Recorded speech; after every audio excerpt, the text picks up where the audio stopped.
Hello दोस्तों, मेरा नाम मनोज कुमार। आज इस वीडियो में एक ऐसे प्लॉट का क्षेत्रफल निकालना सीखेंगे जिसे 99% लोग निकाल नहीं सकते हैं।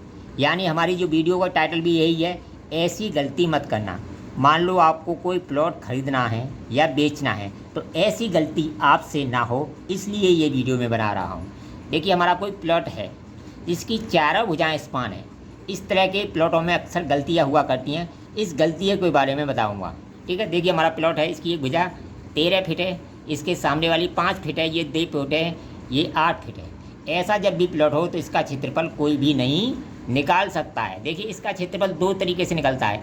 एक तो इसको दो भागों में बांटकर, एक औसत लंबाई और एक औसत चौड़ाई से। देखिए, आमने सामने की भुजा कितनी है? 13 और 5। तो औसत लंबाई निकालेंगे, दोनों तरीके से बताऊँगा। ठीक है, और देखिए दोनों तरीके से भी आप इसका आंसर नहीं निकाल सकते। तो औसत लंबाई जब निकालेंगे, औसत लंबाई 13 प्लस 5/2 बराबर आ जाएगी, और 13 है ये। ठीक है, 18/2 यानी 9। कितनी आ जाएगी? 9 फीट आ जाएगी। इसी तरह से निकाल लेंगे औसत चौड़ाई।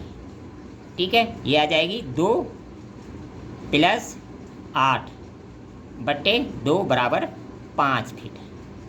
5 फीट। ठीक है, जब इसका एरिया निकालेंगे तो एरिया होता है लंबाई गुणा चौड़ाई, लंबाई गुणा चौड़ाई। तो 9 गुणा 5 बराबर 45 हो 45 फीट स्क्वायर। इसका एरिया निकल जाएगा। कितना आ गया? 45 फीट स्क्वायर। जबकि ये गलत है। इसका जो एरिया है वो कितना है? 24 फीट स्क्वायर है। यानी 24 वर्ग फीट का ये प्लॉट है, और इसका हमने औसत लंबाई और औसत चौड़ाई से एरिया निकाला तो कितना आया? 45 फीट स्क्वायर। जबकि दूना आया, लगभग दूना आया। तो इसका एरिया 24 क्यों है? तो इस त्रिभुज के माध्यम से हम समझेंगे। ठीक है, देखिए हमारा ये त्रिभुज है। अभी मैंने औसत लंबाई औसत चौड़ाई से इसका एरिया निकाला तो कितना आया? 9 पंजे 45 फीट स्क्वायर आया। जबकि इसका जो एरिया है वो 24 फीट स्क्वायर है। वो इस त्रिभुज के माध्यम से समझेंगे। पहले तो देखिए, ये हमारा त्रिभुज है, इसकी एक समकोण त्रिभुज है, इसकी एक भुजा 12 है, ये 13 है, ये 5 है, समकोण त्रिभुज है। ठीक है, अब देखिए इसी से इस प्लॉट को निकालेंगे। ठीक है, ये हमारा जब इसका क्षेत्रफल निकालेंगे तो ये होगा, देखिए समकोण त्रिभुज का जो क्षेत्रफल होता है वो होता है 1/2 आधार गुणित ऊंचाई। यही फॉर्मूला होता है समकोण त्रिभुज का। तो देखिए 1/2 आधार कितना है? 5 गुणा ऊंचाई कितनी है? 12।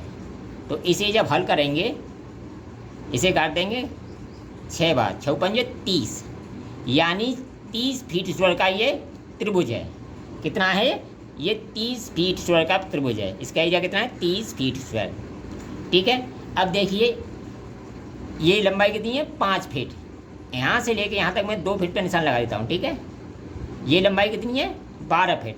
यहाँ से लेकर मैं 4 फीट का निशान लगा देता हूँ। ठीक है, इन दोनों को मैं मिला देता हूँ। ठीक है, ये मैंने मिला दिया। ठीक है, अब ये कितना हो चाहिए? यहाँ से यहाँ तक 5 है, 2 मैंने इधर ले ली और 3 इधर बच गई। ठीक है, 4 इधर बच गई और 8 इधर बच गई, यानी 4 पर निशान लगाया, 8 इधर बच गई।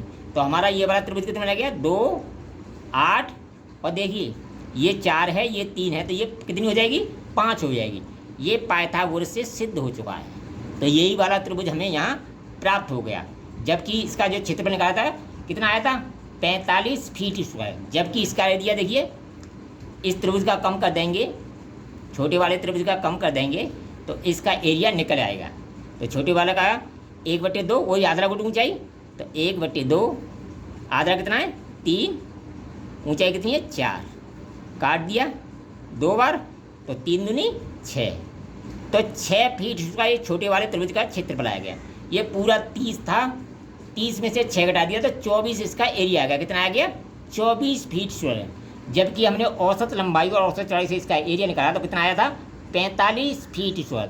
तो ऐसी गलती मत करना, जहाँ भी टेढ़ा मेरा प्लॉट हो तो उसको 2 भागों में करके उसका क्षेत्रफल निकालना। अगर 2 भागों में करके नहीं निकालते हो तो आपको जो 50 गज का प्लॉट खरीदना है वो आपको 100 गज का, जैसे आपको 50 गज का प्लॉट खरीदना है, ठीक है, तो 50 गज के प्लॉट को वो 100 गज में बनाकर आपको दे सकता है, औसत लंबाई औसत चौड़ाई से। तो औसत लंबाई औसत चौड़ाई से कभी भी प्लॉट ना नापें। इसमें 50 का 100 हो सकता है और 100 का 50 हो सकता है। वीडियो पसंद आए कमेंट करें, लाइक करें, शेयर करें।